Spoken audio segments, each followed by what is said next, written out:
Welcome to Hanson Career Connect. I am Hardeep Kaur, and this is where we get real about the journeys of great leaders who inspire us to dream bigger.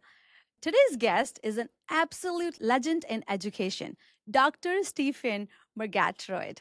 Not only did he create the world's first fully online MBA program, but he's also a global advocate for technology driven learning and the author of over 40 books. Well, let's get into that. I welcome Dr. Murgatroyd to Hanson Career Connect, and I'm very grateful to have you here today. Oh, it's my pleasure. Absolute pleasure. Let's start with the beginning. Your journey started in the UK at the Open University, a place that's all about making education accessible. Was there a moment when you realized that education could be so much more than what we see in traditional classrooms? All right from the get-go. I mean, I joined the university just a few years after it began. It opened in 1970, and it became the largest university in Europe with 250,000 students. And the majority were in their mid to late 30s. But I had students that I was working with from aged 18 through to 90. And it fulfilled lifelong ambitions for people and changed people's lives completely. So it wasn't just about, I'm going to master this piece of mathematics or something. It's about, I'm going to do the thing that I was denied access to, couldn't get in, universities wouldn't have me, colleges wouldn't have me, but we would, because the only admission criteria was that your checks shouldn't bounce. And so we didn't care what you'd done in the past. If you were motivated, we were keen. And so we had to create new kind of ways of supporting learners, and that was the job I got hired to do, both initially as a researcher looking at what support students needed, but later as a senior counselor designing support and infrastructure to enable people to be successful. So, yeah, from the get-go, I saw this as a real opportunity. You have two degrees, right? Do you mind sharing what your major? So both my master's and doctoral degrees are from the Open University. My bachelor's degree is from the University of Wales. I went to Cardiff University, and I was the only student in my degree program, so I was able to create my own and navigate my way through the university. So I've been a kind of radical pioneer all my kind of adult life, basically. That's amazing. I don't know many people who can start something new, actually think about something new, and then can implement it to this success. So I think there's a lot of learnings. Yeah, but I was a creature of my time. If you look at the early 1970s, there was a lot of change going on. So different kind of music, different kind of television, different kind of culture was emerging. And I was right at the heart of a lot of that, sitting in Cardiff as president of the Students' Union, for example. And so we kind of were brought up to think, what's next? What's possible? How can we do this? And if people said, you can't do that, that was a trigger to Yes. say, oh, yes, we can. Uh-huh. So And you the did it. mindset has always been about being an entrepreneur, whether it's an academic entrepreneur or a business entrepreneur. So, at the early stage of your career or in education, did you ever have a mentor or someone who believed in you before you even started to believe yourself or in your idea? So right very early on, I got mentored by a professor called Dr. Michael Apter. And Michael, who was a very close friend of John Cleese, the famous actor, and they went to school together. Michael saw something in me that I didn't know I had. And so he and I worked together. I published my first academic paper in my second year of undergraduate studies, which is kind of unusual because of Michael. And Michael encouraged me to think and push me to think all the time about what's next and how things connected up. And his gift to me was that he came out of systems thinking. So his background was cybernetics and systems thinking. And that connected me to people like Stafford Beer, to, von Bertalanffy. All the kind of big names in systems thinking came through Cardiff. And I was able to spend a lot of time with him. I actually shared an office with Stafford Beer, who was one of the leading systems thinkers in the world at the time. And so that is a crucial piece of resource that my mentor gave me. And then later in life, I've been mentored by Don Simpson.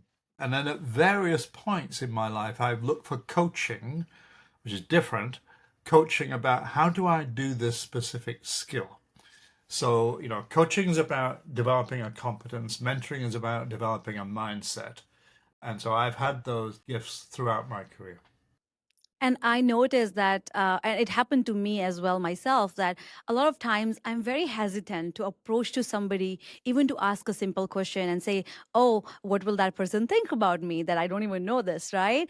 What would you recommend to the young generation who are hesitating to even approach to somebody, the person who have already done it all, right, and can be a great guide? So, how would you recommend to them to start that connection or start that network of mentorship?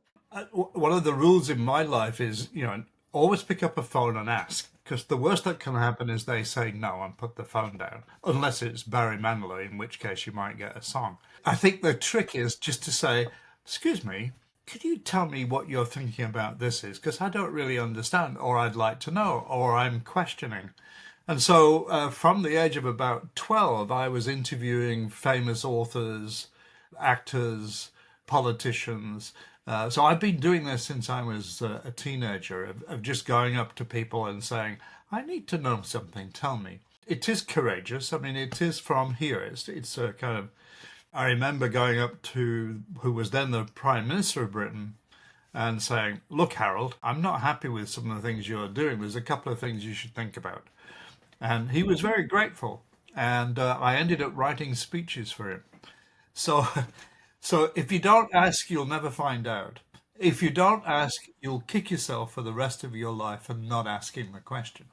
So it's your responsibility as a citizen, as a colleague, and as a person trying to develop and learn to put yourself out and make some risk-taking moves that will actually reward you well. If you don't take risks like that, nothing will ever happen. Gifts do not pour down on you. You have to make your own luck and your own connections.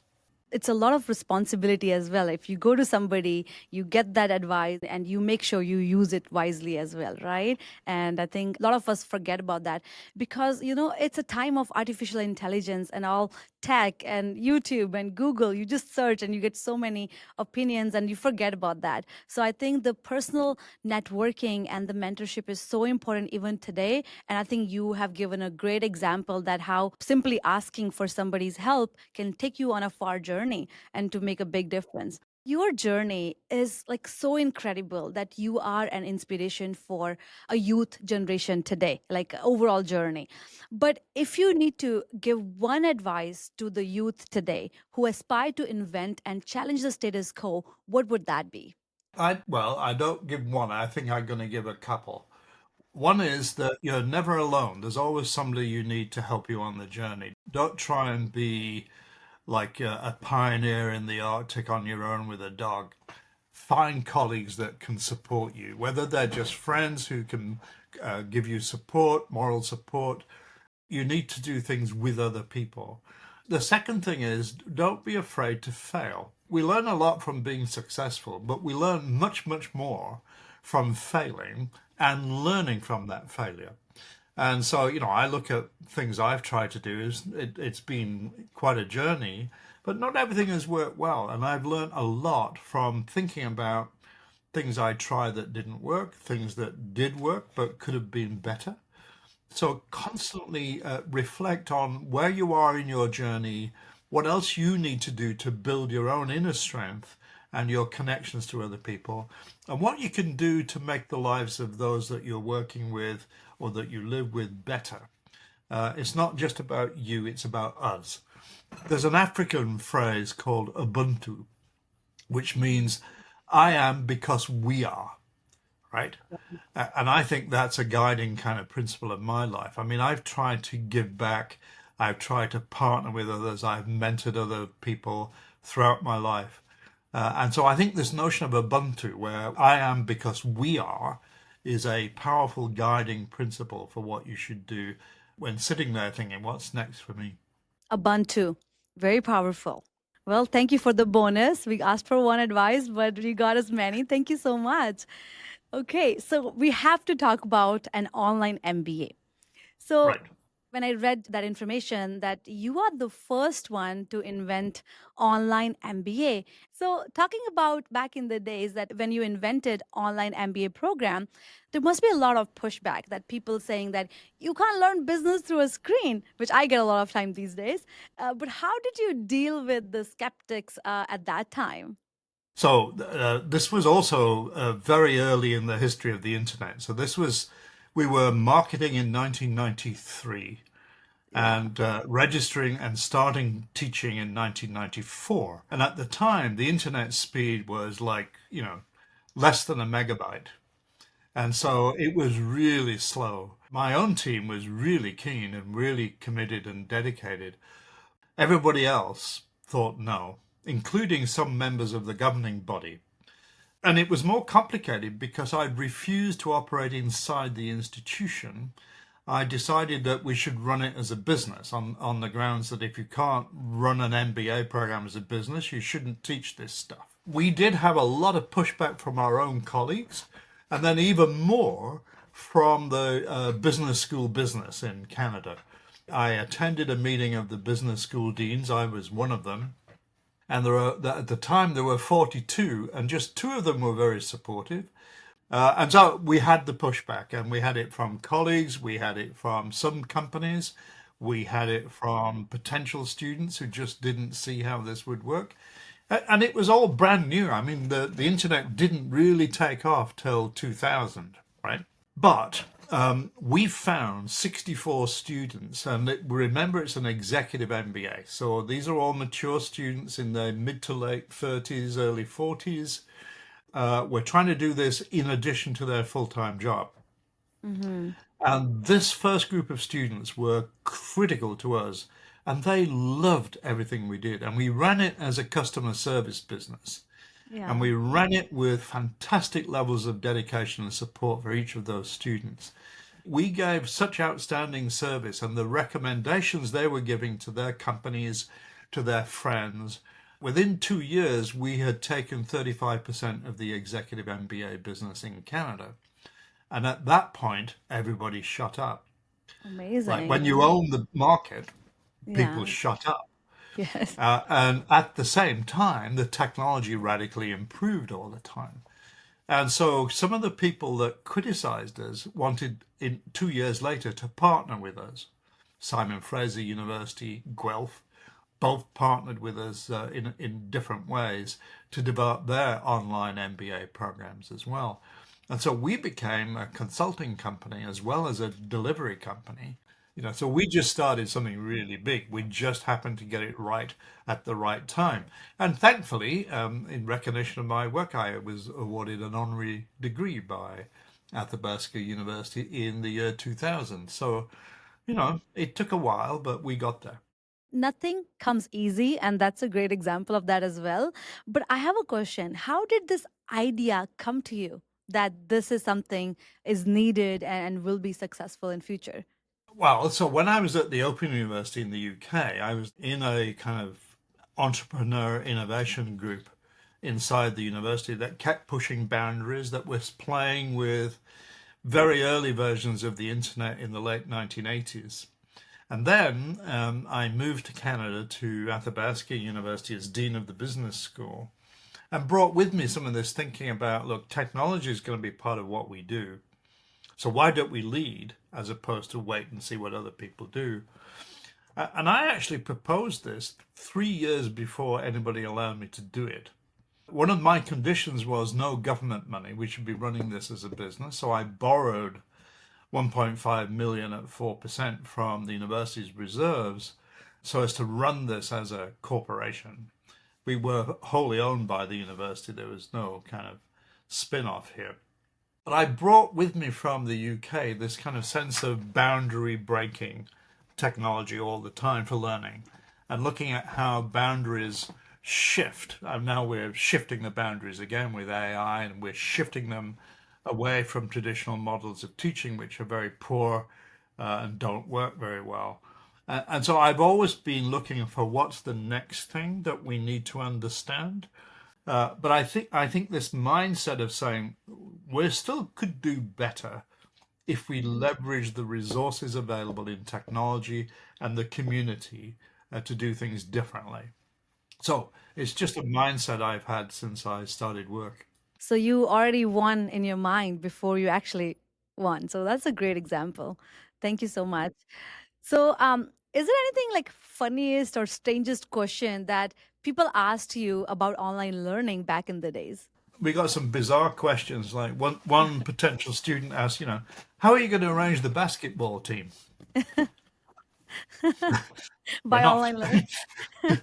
uh, I'm not a believer in exams. I think exams are just a complete shambles and a waste of time. A lot of students will be happy to hear that. Yeah, they're a waste of time. Don't do them. So I wanted to create a different form of assessment. So we created simulations. And again, this was pretty pioneering. So this is how it worked. You were placed in a team of four, and we tried to make sure you didn't know much about the other three. On Friday at noon, we released to your team a set of resources, and they were all real. So one of the first ones was Michael Dell Corporation. Michael and I had known each other for years. And I asked him what his biggest challenge was, and that's the challenge we gave to the students. And they had until Monday morning at 9 to solve the problems. And the assessment was made an academic assessment, but the Dell Corporation also assessed these materials that the students produced. And they were actually presenting to Michael, not just me. And so we created this rich simulation environment way before anybody was talking about simulations. Now, we launched an AI simulation yesterday for the students I'm teaching at the moment. So we can now do this with AI. But we had to use real people, real cases, real materials because we couldn't afford to simulate and create them ourselves. So, and we did 11 of those big simulations before we decided it was too cumbersome and difficult. So we shifted to project-based challenges instead. So it's an example of trying to think differently about what's helpful and practical and meaningful as opposed to an exam which is just a waste of everybody's time. But I think that example of actually taking a real problem and solving it in front of the people who have that problem is actually amazing. That's a real test which will take you further in life. In one of the cases, we saved a particular company in Ontario around about $100 million by thinking differently about a problem. And I just asked for 10%, but I never got it. But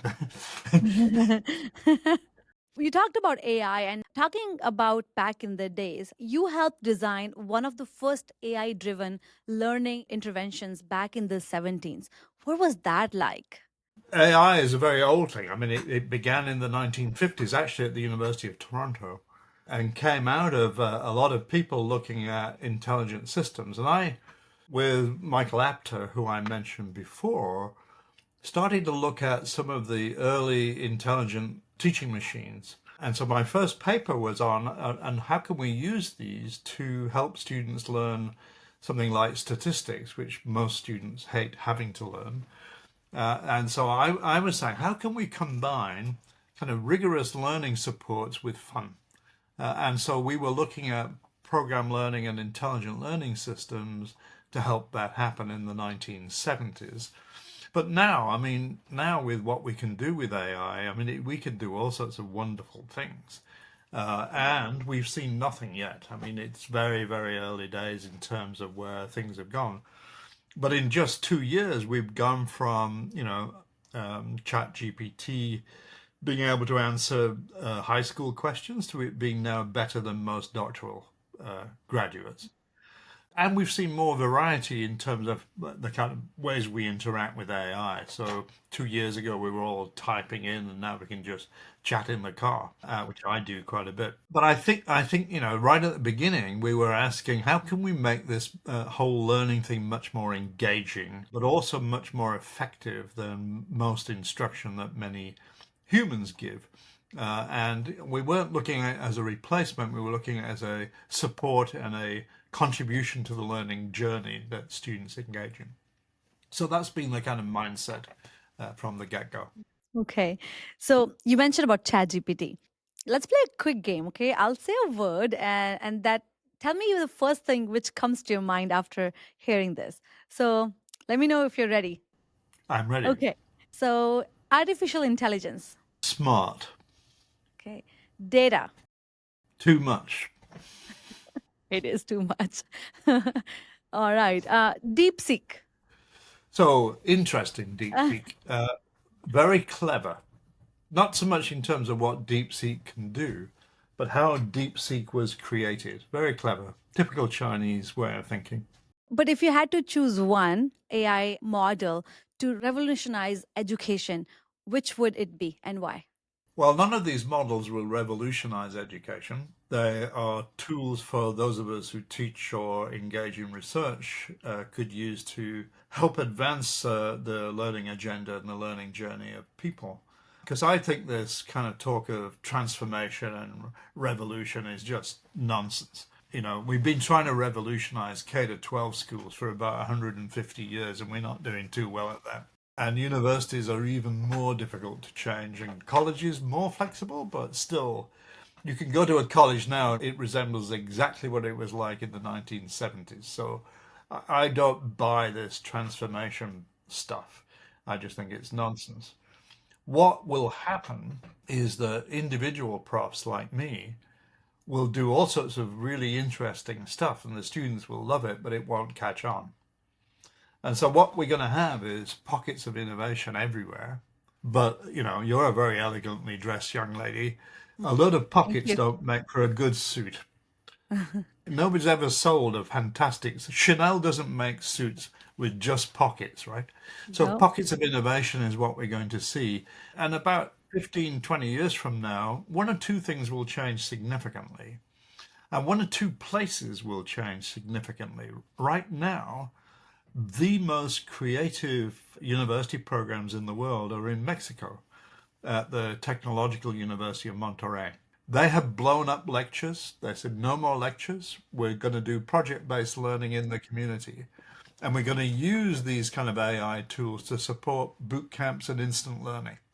I think there are one or two places that will change, but the majority of institutions will look exactly like they do now 10 years from now. Yeah. I think that's a very good example because I noticed that programs which offer like practical components, a work experience, students succeed better at the job placements in future or in their careers. So I think adding that component in the curriculum will really help a lot of students to be job ready right from the beginning. Right. I can't think of a job that where AI will not change how that job is done.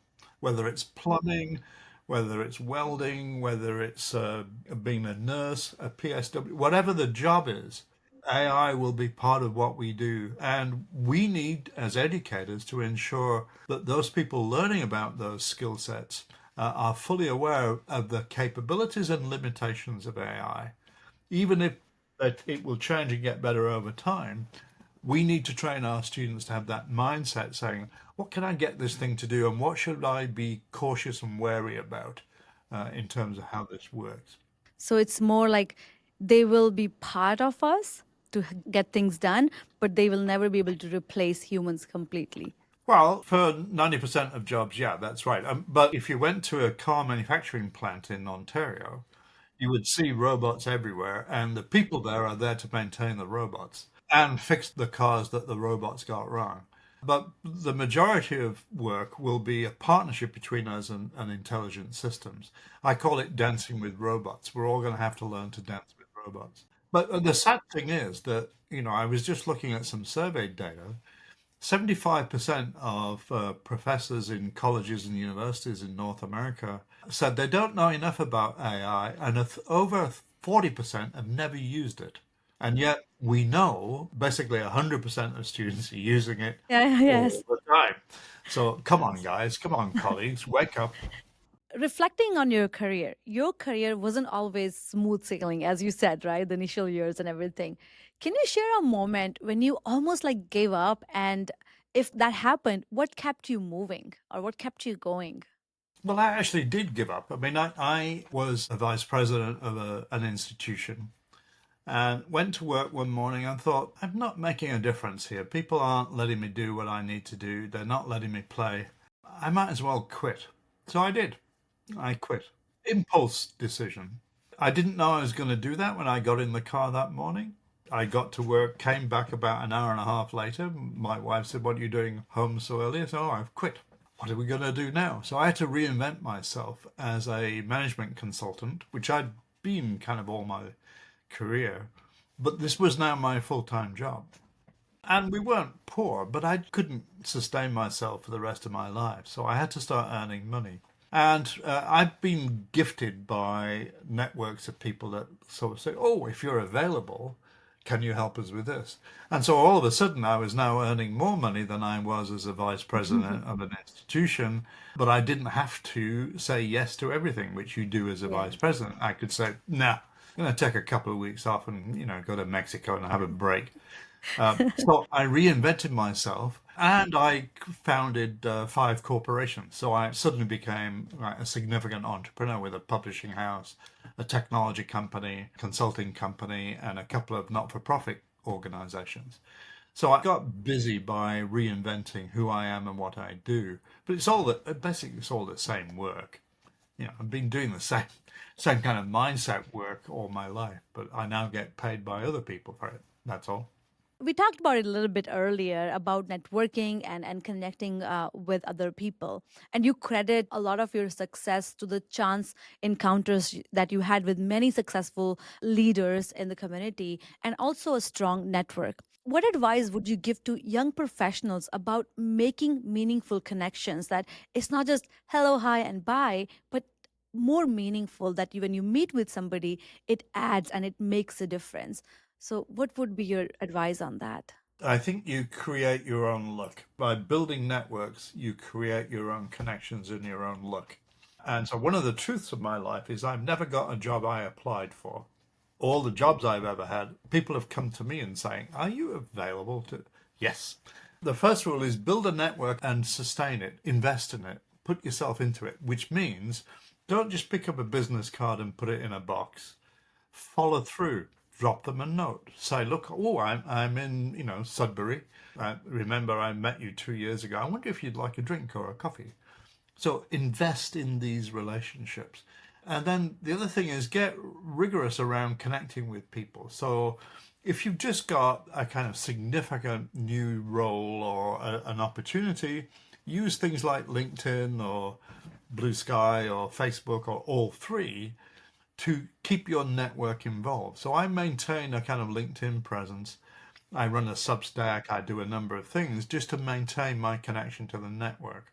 We've been involved on Simpson and I have been creating a network of over 1,500 people around the world who are in leadership roles, and we maintain rigorous religious contact with those people because they're former presidents of Kenya, they're former presidents of universities in South Africa. So we kind of connect and maintain those relationships over time. That reminds me of something. I read somewhere that don't be lazy in relationships. Doesn't matter if it's your family relationships, your friends, or your business relationships. And I think what the example you gave justifies that.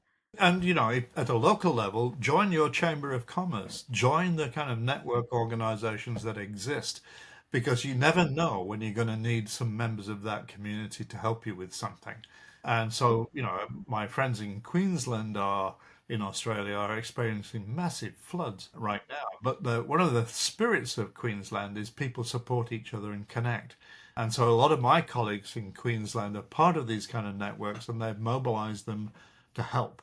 But that also happens with us as individuals. If you suddenly get sick or you're laid off or you find yourself in a new circumstance, you have a network that can help you. If you don't share and talk to them and engage with them, they don't know you need the help. And for anyone who's listening today and they feel stuck or unsure about their future, what's one piece of advice that could shift their mindset today? Whatever's happening to you isn't the worst that could happen. My idea of the worst thing that could happen is you're forced to go to a Barry Manilow concert.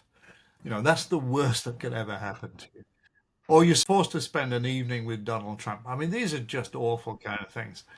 But whatever you think about the situation you're in, it's not as bad as you think it is.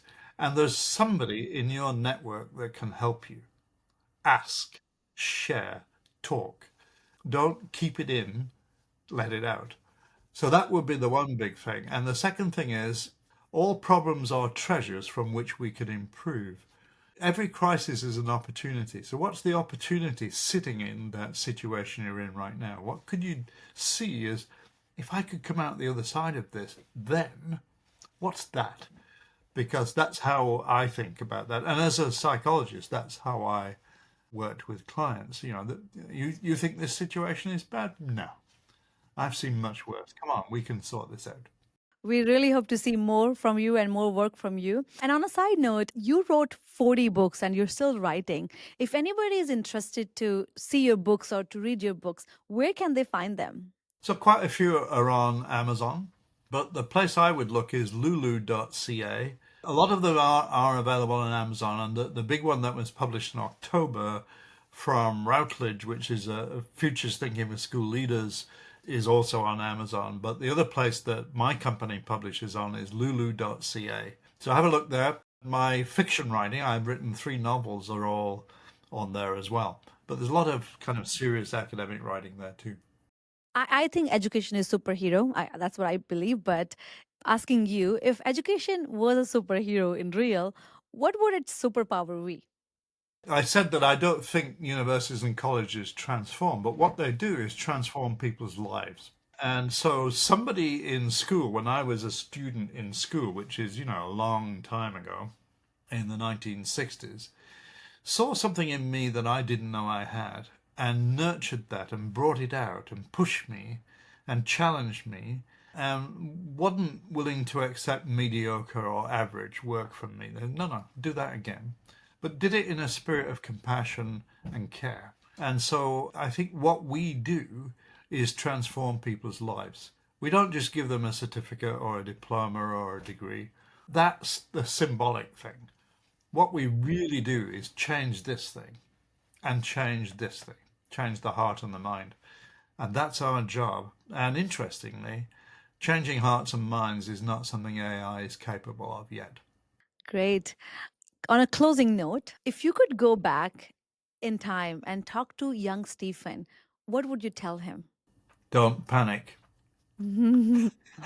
Uh, at one point, I almost entered the priesthood and thought, because that was a safe job, you didn't have to think about what to wear. You knew what you were doing every day of the week and so on.